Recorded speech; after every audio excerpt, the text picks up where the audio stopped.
good to be here to share some information about Transcanada, our Coastal GasLink pipeline project that we're proposing to build, and a little bit about how we are looking to procure those services that we'd be obtaining locally for that project as well too.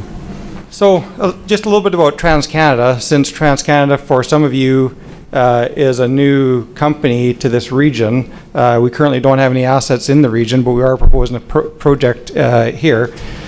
So Transcanada, we're one of the largest natural gas pipeline networks in North America. We have just about 70,000 kilometers of pipeline, and most of that pipeline is large inch diameter, which would mean it is in the 30, 48 inch diameter size typically. So we are a main transmission line moving gas from point A to point B.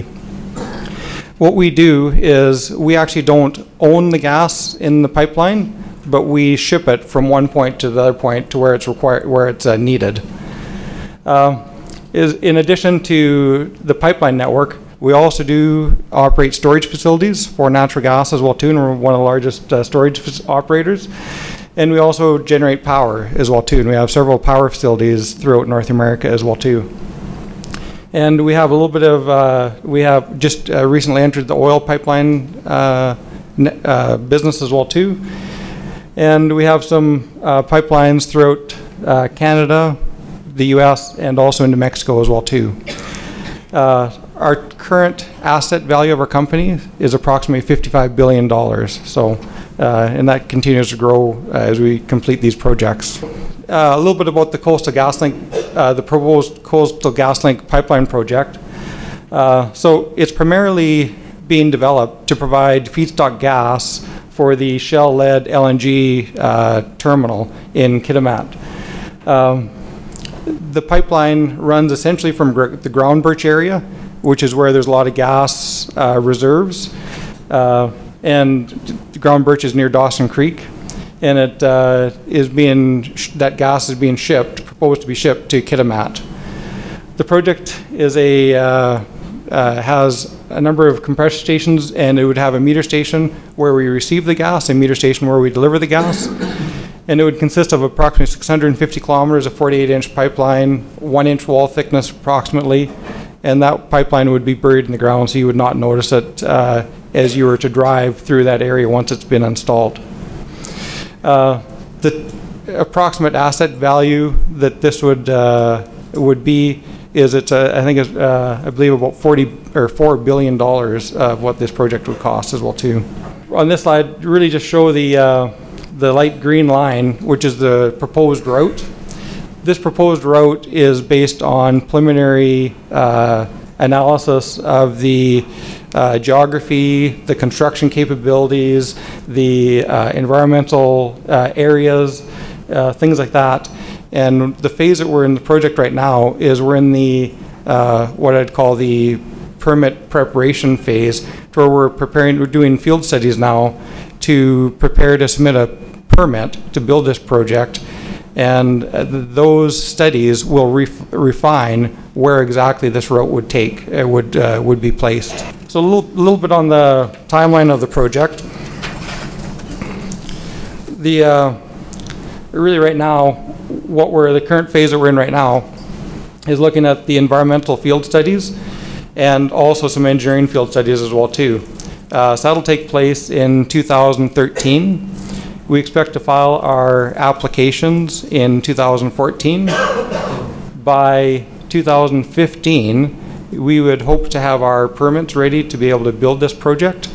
And if we have the regulatory approvals in place, along with project sanctioning and support to build the project, we would then begin construction. It's being planned for 2015. If we're able to do that, by the end of the decade, we'd be able to have this project in service. Just on that, it would take, the other thing, to build a project of this length would take a number of construction seasons, both winter and summer construction seasons, in order to complete the construction. That's why there's such a long duration between the start of construction and the in-service date of the project. So as far as some community benefits that will result from this project is during the construction, we would estimate that there's over 2,000 jobs that would be required to build this project. many of those jobs would come from local people along that pipeline route. Some of those jobs would be specialized and would be required from outside sources, but many of those jobs would be local. There'd also be substantial opportunities for local businesses, which I'll get into some of my slides in the future. And then the other part with the once the asset's in place, we'd be looking at approximately $17 million annually in taxes to go to the province of BC. Those taxes would go to those, then would help fund various programs within the province of BC as well too. Transcanada also does make direct investments in the communities in which we operate.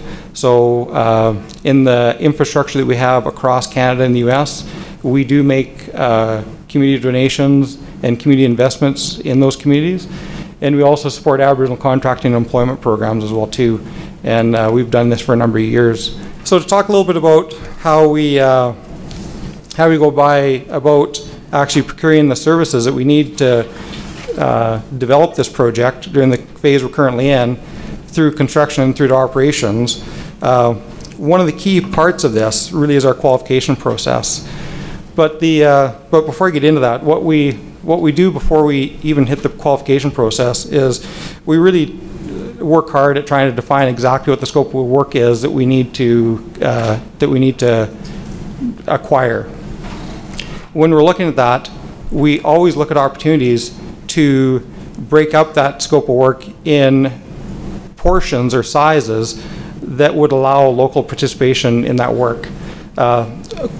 Quite a bit of the work that we do is very specialized, and as a result of that specialization, some of those services are required to come from those few companies within North America or within the globe that actually provide that service. But for some of the other services that we can obtain locally, we want to try and do that.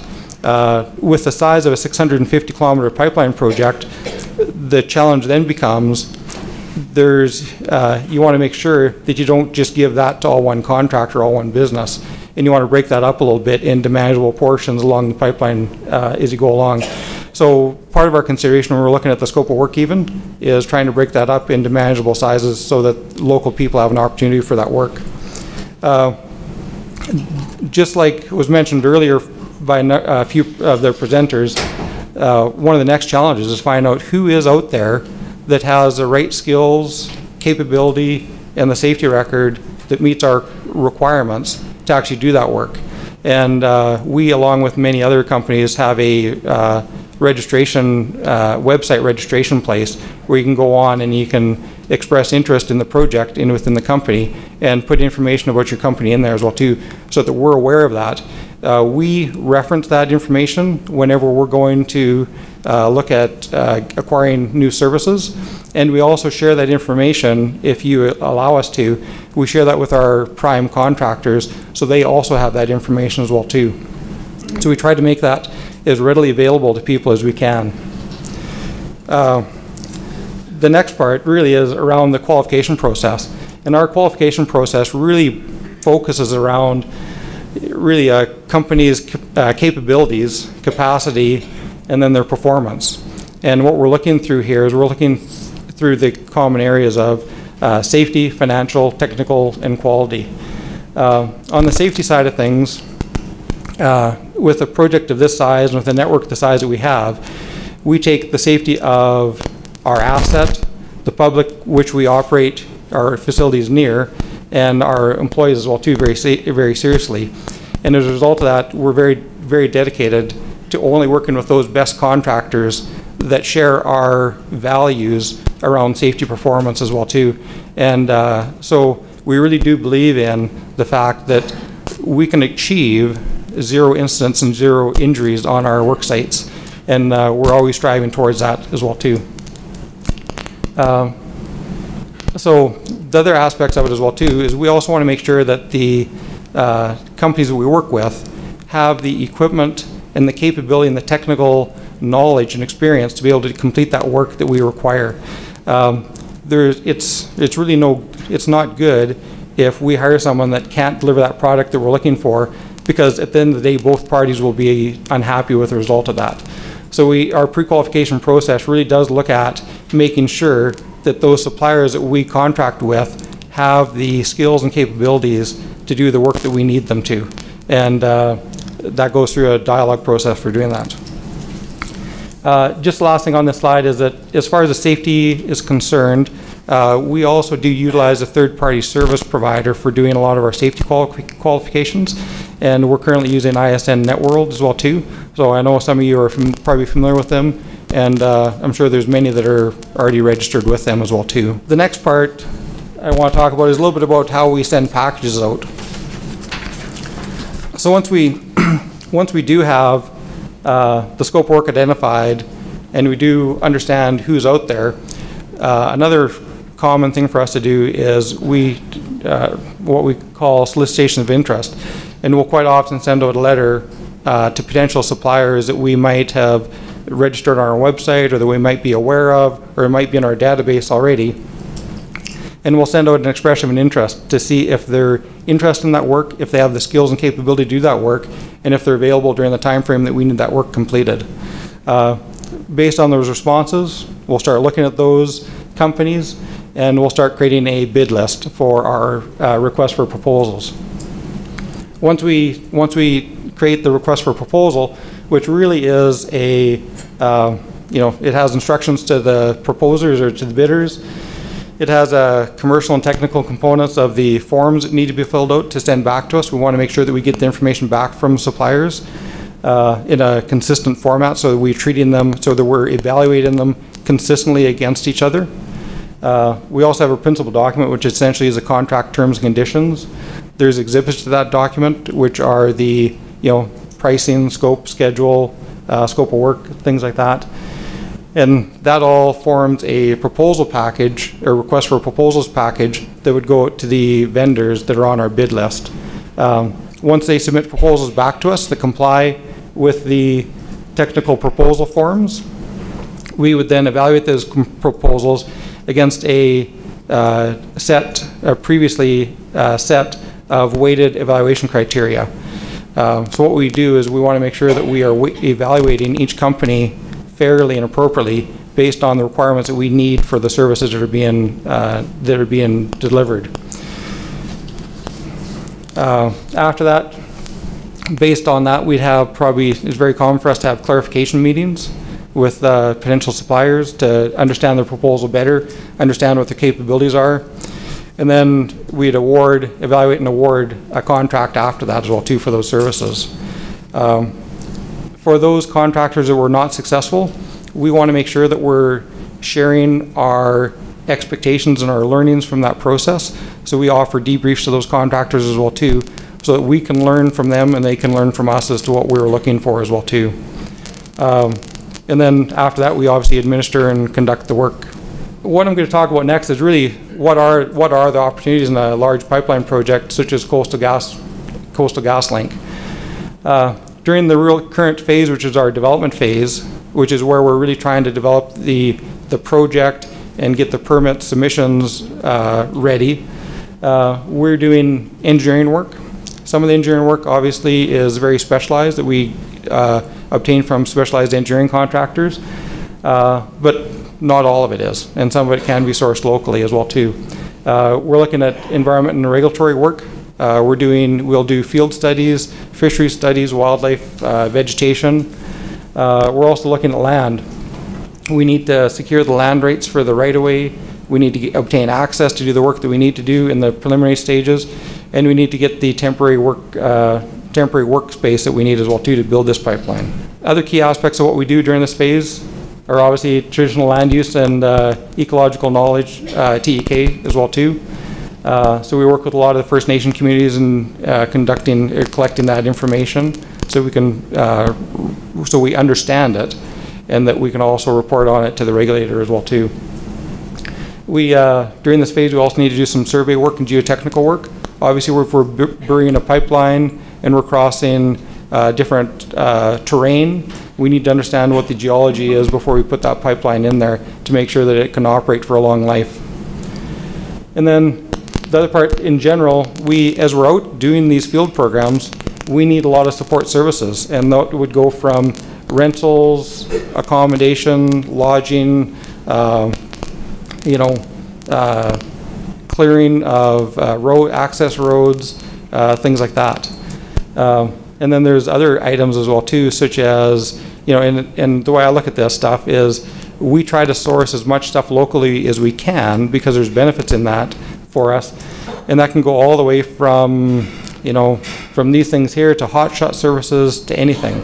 I look at this, there's nothing too small to be sourced locally, and there's probably nothing too big as long as they have the capabilities to do it. In the pre-construction phase, so just before construction, we have to prepare the right-of-way. So during that pre-construction phase, which would, for this project, will be approximately a year long, what we'd be doing is we'd also be setting up camps. To set up camps, you need to clear the site, install temporary infrastructure if there's a requirement to do that, build access roads to those camp facilities if it's needed, upgrade the roads if they're required to do that, and any support services to actually run that camp as well too. Some of these support services and some of the camps could be sourced locally as well too. And then the other part, even during this pre-construction phase, once again, we need all the typical short-term accommodations and typical things that you'd need to do activities out in a new region as well too. Going into the construction phase really has broken this up into two different components. We generally use a prime pipeline construction contractor or a facilities construction contractor to build our compressor stations and meter stations. I'll focus on the pipeline construction contractors because they're the ones that do the majority of the work for us. And really, the part that I want people to understand is that there are some specialized services that we obtain from very specialized companies, such as the pipeline contractors that we have approved within our company and that we work with every day. And what they do is they're responsible for mobilizing the equipment, preparation of the right-of-way, transporting the pipe, trenching it, welding it, installing the valve assemblies, commissioning and testing it to make sure that it's meets our requirements, and then also responsible for taking that stuff away and demobilizing as well too. This is a pretty significant part of the total construction work that gets completed on a pipeline job, and we rely on these prime pipeline contractors to do it.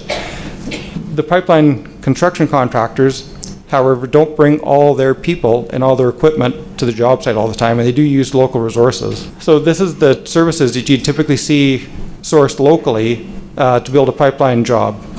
So what you'd be looking at is right-of-way clearing, access roads, temporary construction facilities, snow bridges, any support services for a camp, which is laundry, catering, water, sewer, hot shot services, bus, air, all those things.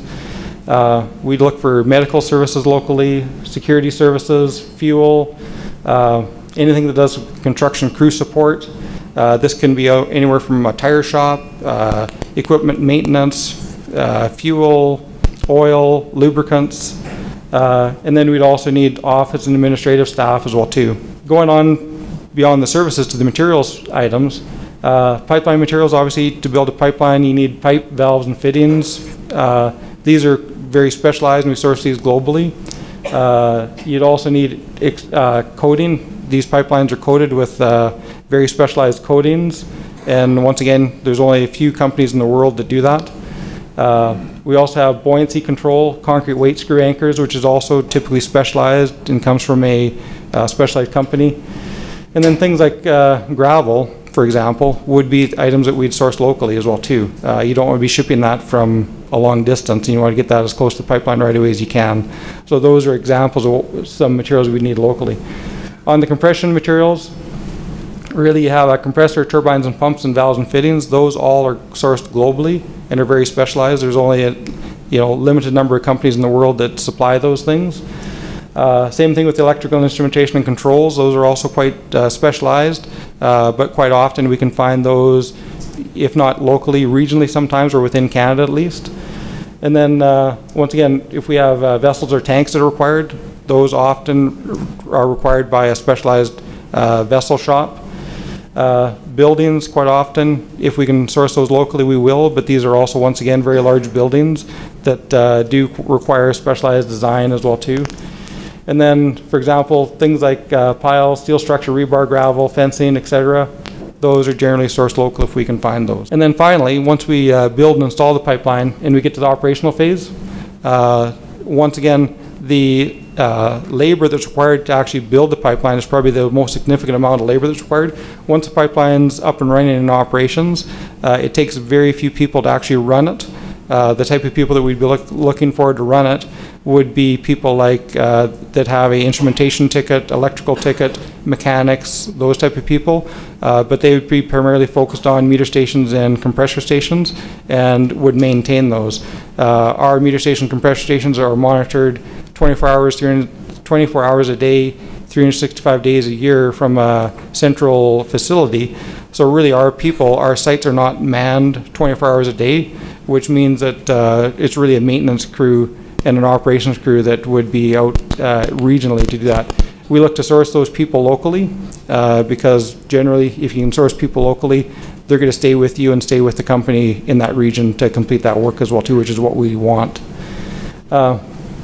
As far as the contracting opportunities go, really you're looking at typical operations type activities to where we have yard maintenance to do, right-of-way maintenance to do. Right-of-way maintenance would look like as the trees grow up after a while, we have to be able to maintain access to that right-of-way. So we need to brush that right-of-way. It would not as wide as what initial construction would be, but it would still we would still require access. If there's any road maintenance that have to be done, we'd have to do that. There is maintenance that has to be done on the equipment. Quite often that maintenance is done by a specialized contractor, but the support services around that, for example, hot shot services, picker truck, transportation, those items could be done by, is quite often done by local companies. And then the rest is in as little as things as weed control and rodent and pest control. Those are all things that companies need to have completed that quite often we source locally. For more information, we do have a Coastal GasLink website. I believe we have even a Twitter account there, and there's an email account there that you can ask questions about the project. I'd encourage people to go and look there. We update it quite regularly, and it's a great source of information about the project. And on this link, this is a screenshot of our registration page. And what we really are asking for there is if you are interested in the project and want to share your information with us, we just want to get your general information so that we can understand who you are and the type of services that you can provide to us. So that's all that I had. Thank you very much.